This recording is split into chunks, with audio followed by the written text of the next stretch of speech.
the soundstage in the digital media classroom here at Wellington High School. Welcome to another episode of Dialogue with the Dukes. Today's show is being brought to you by the Colonial Barbershop, located at 121 West Herrick in downtown Wellington. Today we have a very special guest, the superintendent of the Wellington School District, Mr. Ed Weber. He's going to talk to us about something that I have no idea what it is. It's called the Duke Pride Carnival. I've never been, so if anything else, this is information for me as well as everyone in the community concerning the Duke Pride Carnival. So welcome, Mr. Weber. Glad to have you with us today. Obviously, the first question is, what's a Duke Pride Carnival? Well, the Duke Pride Carnival was formed 10 years ago. Ayers Ratliff, one of our board members, was the founder of starting the idea. And it was to provide a activity for our younger students to enjoy some fun carnival games while raising money for the summer when our students don't have our school cafeterias running. We operate a summer food voucher program. So all the proceeds and sponsors that help with the carnival go to provide those summer meals for our students in need. Mm-hmm. Well, Mr. Ratliff obviously saw the need. What did he figure out? What was the impetus behind Mr. Ratliff actually doing this?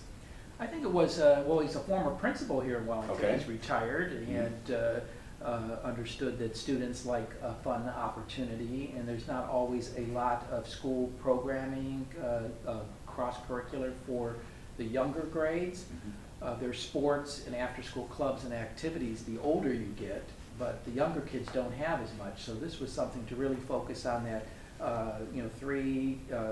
kindergarten through fifth grade or sixth grade for activities, that 3 to 10 type of age group, mm-hmm. to come and play some novelty games and win a prize or win a fish to bring home, and participate in a cakewalk while raising some money for summer meals. Mm-hmm.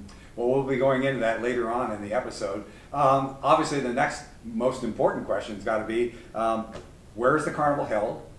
What's the date of the carnival? And what are the times of the carnival? Okay, well, Bill, the carnival's on April 2nd. It's always on a Saturday. It tends to be in early April or March, but this year it's April 2nd. We've been off for 2 years because of the pandemic, so we're really excited to be back. And it's held right here at the Wellington High School in the gymnasium, in the hallways, and we even spill a little bit outdoors with the bouncy house that Kiwanis always sponsors for our young students here. And there's a free breakfast for everyone in the community from 8 a.m. until 11, and then the carnival games start at 9 o'clock and go to noon.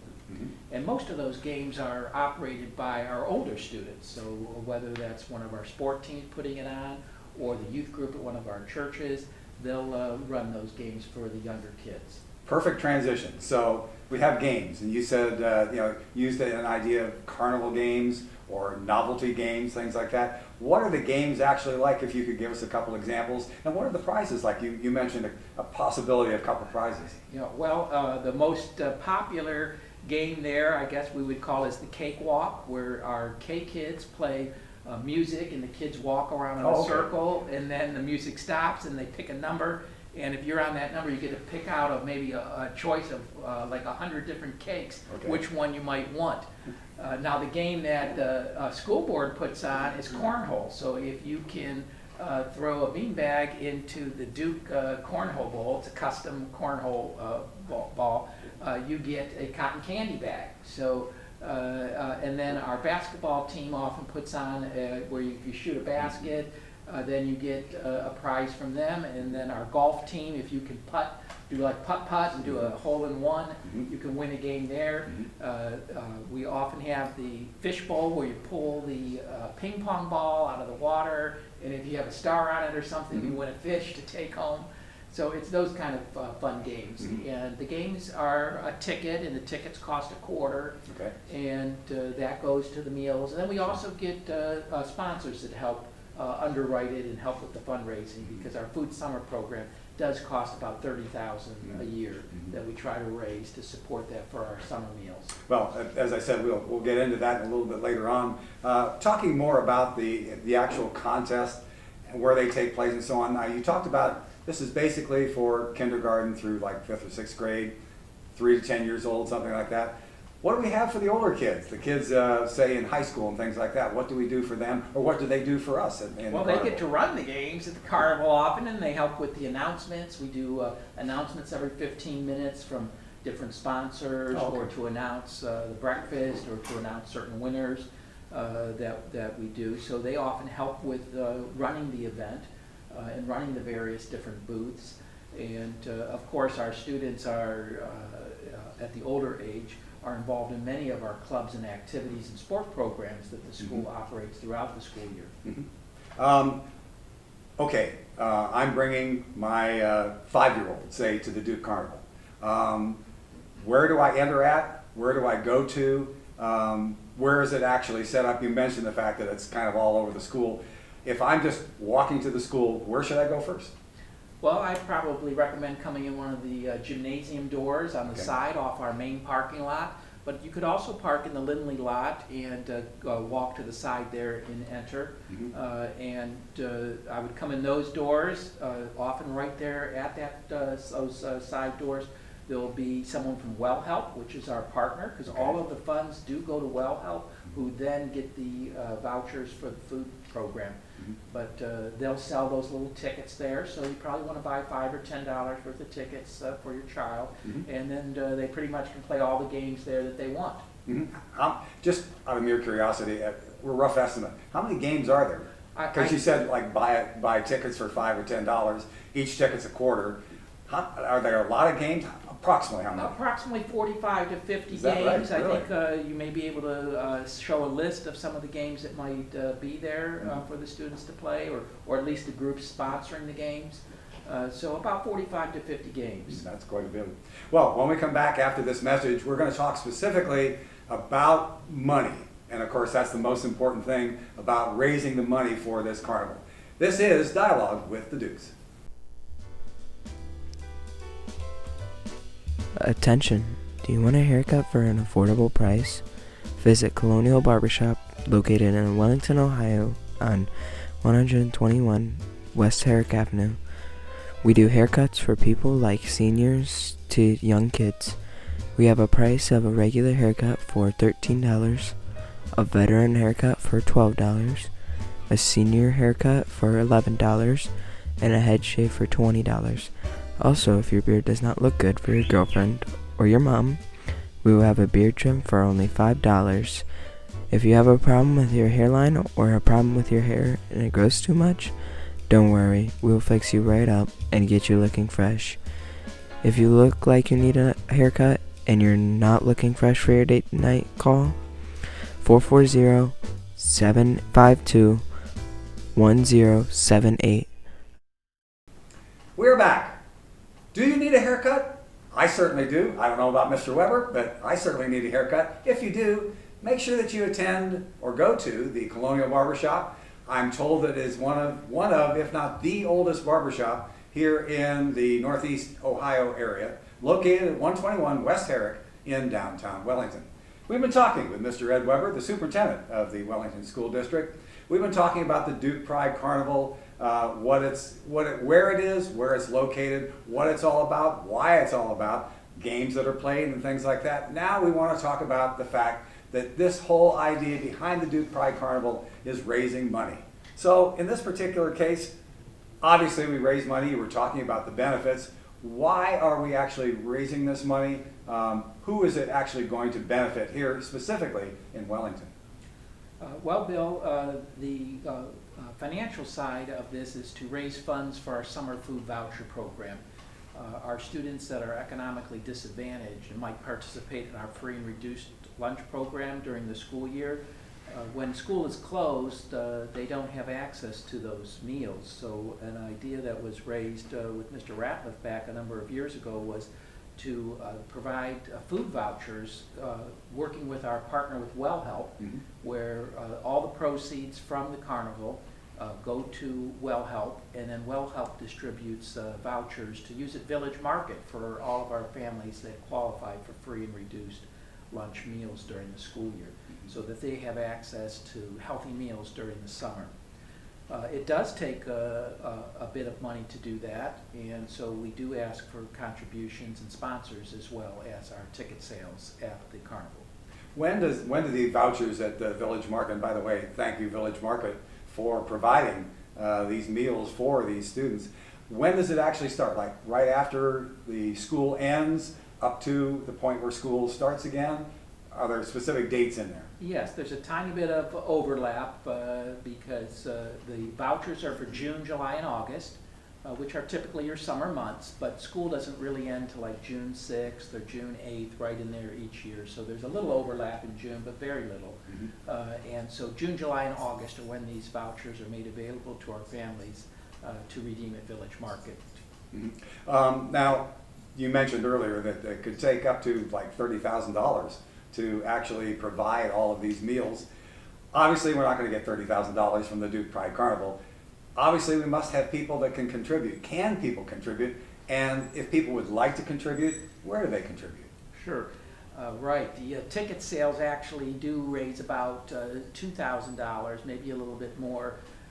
And the program we really need is to strive for $30,000. So we do get some sponsors where corporations and businesses and families and individuals contribute. And if you've contributed in the past, we generally send you a mailer asking to give a contribution again for the new year. But we do look at some corporate sponsors where they can give at the platinum or gold or silver levels as well.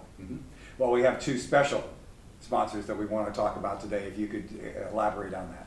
Well, a huge shout out to Forest City Technologies. They have been a premier partner with us for a number of years, helping underwrite a big portion of our summer food program and making our carnival fundraising a big success. So thank you so much, Forest City, and all you do for our community and for our students and schools. Also, Mercy Health's been a great partner. They actually underwrite the free community breakfast, which is open to children and adults throughout our community. If you come here between 8 and 11 on April 2nd, we will host you to a free community breakfast here, compliments of Mercy Health. Well, now, another thing that you mentioned earlier was the Cakewalk, and I suspect that that's probably one of the more popular games that is produced there. Obviously, somebody's got to provide cakes. Who provides cakes? Who should you go to? Who do you volunteer? And if somebody would like to bake a cake for the Cakewalk, how do they contact you to let you know, hey, I want to bake a cake? Well, that's wonderful, Bill, because the Cakewalk is nonstop for the 3 hours of the carnival, 9 to noon. The music doesn't stop and the cakes go one after the other. And we do get over 100 cakes donated by our faculty, by our parents and community, by our church groups, by our firefighters. So we have many participate in baking those cakes. And if you'd like to support us with donating a baked cake for the carnival, our Cake Kids at Westwood Elementary School are the host of the Cakewalk, and Cindy Kadowski, our third grade teacher, is the advisor for Cake Kids. So reaching out to Westwood and Mrs. Kadowski would be how you can get us a cake. I was talking with Miss Wyman in the secretary's office this morning, just before this particular event takes place here, and she said the place is just swamped with 3 to 10-year-olds. Who can attend? Is it just Wellington that can attend, or the surrounding area? Is there any limit, shall we say, on who can actually attend the Duke Pride Carnival? Well, when it comes to loving and serving children, we never would close the door on anyone. We do advertise it heavily through our local area, not necessarily in the broader region, but we wouldn't turn any family away that would like to come out and enjoy the carnival games and participate in some fun and learn about resources which are here in Wellington, but we do have the health district here and some county services here, so there are other things to do. And sometimes there's a blood drive available that anyone could participate or donate. Well, before we let you go, being the superintendent of the Wellington School District, we have 2 important events coming up that provide information for the school district and actually provide more money for the school district. If you could talk about those 2 important things coming up very soon. Okay, well, we've got the State of Wellington coming up, where you can hear an annual update from our mayor and from our school system. and that is happening on Thursday, March 24th, over at the Eagles. It's an 8 o'clock a.m. breakfast. Now that is hosted by our Kiwanis Club, and so all the proceeds go to Kiwanis, and Kiwanis' theme is it's all about kids, so it makes a wonderful partner with the school system. And Kiwanis has been raising money to support all the playgrounds in the Wellington area. So all the proceeds we do get will go to the playground fund that Kiwanis has been raising. And also our Pancake Day coming up on April 22nd, also sponsored by Kiwanis, and that raises funds for our scholarships and playgrounds. Okay, before we go, one more time. Date, time, places of the Duke Pride Carnival. Duke Pride Carnival, our 10th year in running. This Saturday, April 2nd, free community breakfast from 8 a.m. to 11, and free carnival games from 9 until noon. So thank you, and we hope to see you there. Well, we hope you've enjoyed learning about the Duke Pride Carnival, because as I said, when I walked in this morning, I had no idea what the Duke Pride Carnival was. So I hope everyone, if they didn't understand what the Duke Pride Carnival is, or see a whole bunch of cars and everything around the high school on April 2nd, you'll know what's going on. And if you do have children, especially in that 3 to 10 age group, bring them on down. I'm sure they would enjoy it. The fact that you said they're like 45 or 50 games, something, I'm sure that they would really enjoy going to the Duke Pride Carnival. We'll be back again very soon.